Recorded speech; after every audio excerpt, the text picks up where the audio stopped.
Hello दोस्तों, कैसे हो आप सभी। उम्मीद करती हूँ कि आप सभी अच्छे होंगे। तो आज हम अपने चैनल पर फिर से एक नई कहानी ला रहे हैं जिसका नाम है नेवला और ब्राह्मण की पत्नी की कहानी। चलिए शुरुआत करते हैं। बरसों पुरानी बात है। एक गांव में देवदत्त नाम का ब्राह्मण अपनी पत्नी देवकन्या के साथ रहता था।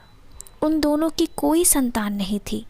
आखिरकार कुछ वर्षों के बाद उनके घर प्यारे से बच्चे ने जन्म लिया।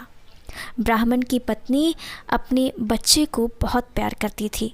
ब्राह्मण की पत्नी देवकन्या को अपने घर के बाहर नेवले का छोटा सा बच्चा मिला।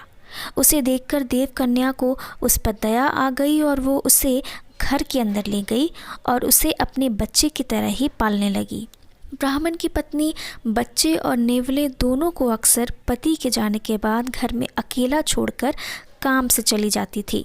नेवला इस दौरान बच्चे का पूरा ख्याल रखता था। दोनों के बीच का अपार स्नेह देखकर देवकन्या बहुत खुश थी। एक दिन अचानक ब्राह्मण की पत्नी के मन में हुआ कि कहीं यह नेवला मेरे बच्चे को नुकसान न पहुंचा दे। आखिर जानवर तो जानवर ही होता है और जानवर की बुद्धि का कोई भरोसा नहीं कर सकता। समय बीतता गया और नेवला और ब्राह्मण के बच्चे के बीच का प्यार गहरा होता गया। ब्राह्मण अपने काम से बाहर गया हुआ था। पति के जाते ही देवकन्या भी अपने बच्चे को घर में अकेला छोड़कर बाहर चली गई। इसी बीच उनके घर में एक सांप घुस आया। इधर ब्राह्मण देवदत्त का बच्चा आराम से सो रहा था, उधर सांप तेजी से उस बच्चे की ओर बढ़ने लगा। पास में ही नेवला भी था। जैसे ही नेवले ने सांप को देखा तो वो सतर्क हो गया। नेवला तेजी से सांप की ओर लपका और दोनों के बीच काफ़ी देर तक लड़ाई हुई।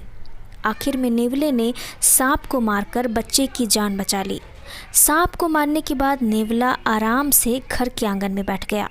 इसी बीच देवकन्या घर लौट आई। जैसे ही उसने नेवले के मुंह को देखा तो वह डर गई। नेवले का मुंह सांप के खून से लथपथ था, लेकिन इस बात से अनजान देवकन्या ने मन में कुछ और ही सोच लिया। वो गुस्से से कांपने लगी। उसे लगा कि नेवले ने उसके प्यारे बेटे की हत्या कर दी है। यही सोचते सोचते ब्राह्मण की पत्नी ने एक लाठी उठाई और उस नेवले को पीट पीट कर मार डाला। नेवले को जान से मारने के बाद ब्राह्मणी अपने बच्चे को देखने के लिए घर के अंदर तेजी से भागी। वह बच्चा हंसते हुए खिलौनों के साथ खेल रहा था। इसी दौरान उसकी नज़र पास में मरे पड़े सांप पर गई। सांप को देखते ही देवकन्या को बहुत पछतावा हुआ। वो भी नेवले से बहुत प्यार करती थी, लेकिन गुस्से और अपने बच्चे के मोह में उसने बिना कुछ सोचे समझे नेवले को मार दिया था। अब ब्राह्मण की पत्नी ज़ोर ज़ोर से रोने लगी, लेकिन तब तक बहुत देर हो चुकी थी। उसी समय ब्राह्मण भी घर लौट आया। वह पत्नी की रोने की आवाज़ सुनकर दौड़ता हुआ घर के अंदर गया।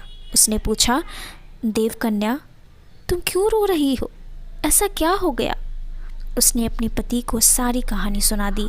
नेवले की मौत की बात सुनकर ब्राह्मण देवदत्त को बहुत दुख हुआ। दुखी मन से ब्राह्मण ने कहा, तुम्हें बच्चे को घर में अकेले छोड़कर जाने और अविश्वास का दंड मिला है। तो दोस्तों, नेवले की तो मौत हो गई, तो इस कहानी से हमें क्या सीख मिलती है?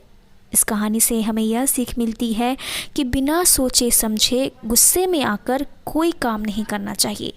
साथ ही विश्वास की डोर को कभी शक की वजह से टूटने नहीं देना चाहिए। तो दोस्तों, ये थी मेरी नेवला और ब्राह्मण की पत्नी की कहानी और मुझे उम्मीद है कि आप सबको यह ज़रूर पसंद आई होगी। अगर पसंद आए तो इसे लाइक, शेयर और सब्सक्राइब करना ना भूलें।